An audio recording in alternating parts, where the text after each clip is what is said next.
Okay, y'all, this is what happened. Okay, so I'm reading this story, right, about Cupid, and it's this story. This is part two, y'all. Okay, now what happened was I'm reading Cupid and Psyche, right? Okay, and so I got to this Cerberus.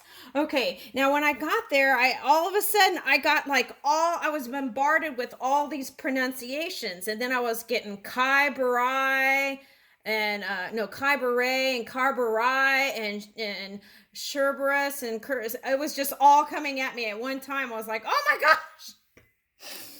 So I had to pause and then anyway, so I've come to the conclusion that we're just going to use Cerberus. Okay. Okay, so this is part two.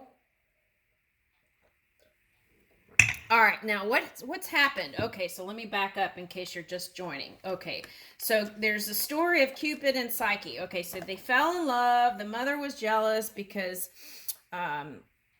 Psyche was beautiful, and then the sisters were kind of, being shady, so anyway, so then she was given these three tasks to do by Cupid's mother. Okay, so determined to win Cupid's love back, she is doing these different tasks, right? Okay, so she like managed to do these different tasks, and she's on the second one, and you might want to go back to the first video, which I'll try to link up eventually.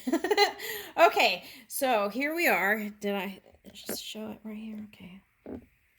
Okay, so careful to thank Proserpine for her kindness, Psyche began to journey back. She fed Cerberus the remaining honey cakes and was allowed through the palace gates.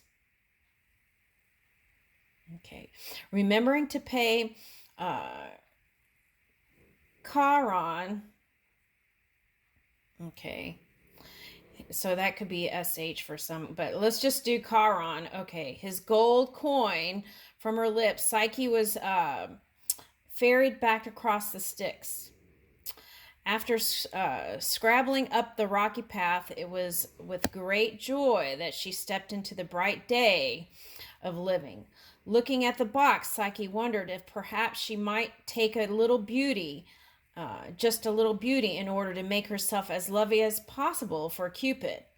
Okay, so that's kind of like not seeing your own beauty, right? Okay.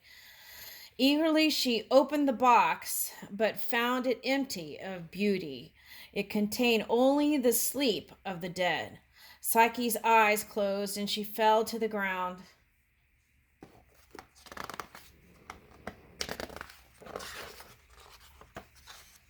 When he saw his beloved fall, Cupid flew to her side. He drew the sleep from her eyes and placed it back into the box, closing it tightly. Now that the three tasks were completed, Cupid was no longer under his mother's power. He became visible again and woke Psyche with a kiss. "Oh, Cupid," she cried, "having lost you once, I wish never to lose you again. Can you forgive me?" "Only if you will forgive me, dearest Psyche," he answered. "I should not have left you, and I never will again. You are my soul." Thus Cupid and Psyche were finally wed, and in due time they had a daughter whom they called Joy. Oh my gosh! I just did a reading where the end card was Joy.